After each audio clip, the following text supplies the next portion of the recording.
Assalamualaikum warahmatullahi wabarakatuh.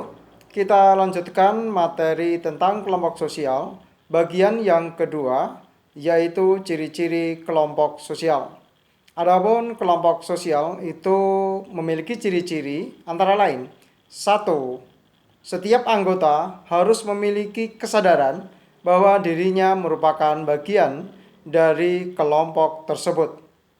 Kesadaran itu bisa ditunjukkan dengan kepatuhan pada sistem norma yang berlaku dalam kelompok tersebut. Yang kedua, adanya hubungan timbal balik antara anggota satu dengan anggota yang lain. Karena bagaimanapun juga manusia tidak akan bisa hidup sendiri, maka mereka harus berkelompok sehingga mereka bisa saling memenuhi kebutuhan.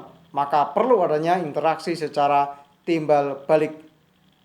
Yang ketiga, adanya faktor yang dimiliki bersama. Misalnya, mereka punya tujuan yang sama.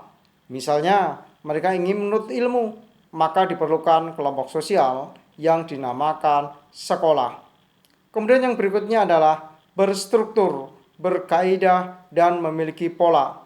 Maka dalam kelompok itu harus memiliki struktur, baik struktur secara vertikal maupun secara horizontal. Kemudian dalam kelompok itu harus memiliki bersistem atau memiliki proses. Kita ketahui di dalam kehidupan persekolahan, termasuk dalam proses yang berlangsung secara formal. Contoh lain, kelompok sosial di keluarga merupakan suatu kelompok sosial yang prosesnya tidak formal. Maka berbeda antara kelompok satu dan yang lain dalam prosesnya. Yang berikutnya, memiliki struktur sosial, di mana struktur sosial itu kita ketahui masing-masing di dalam kelompok itu pasti akan memiliki peran, tugas, tanggung jawab, dan wewenang.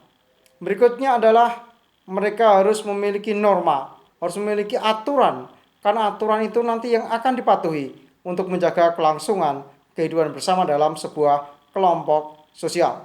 Yang terakhir, mereka harus memiliki kepentingan secara bersama. Tidak boleh dalam suatu kelompok itu terjadi kepentingan yang berbeda-beda, bertolak belakang. Akhirnya dapat menyebabkan kelompok sosial itu menjadi tidak berfungsi dengan baik. Nah, tugas kalian adalah mengembangkan materi itu dan mencoba mencari contoh dalam kehidupan sehari-hari. Oke, sampai jumpa di bagian berikutnya. Sekian, wassalamualaikum warahmatullahi wabarakatuh.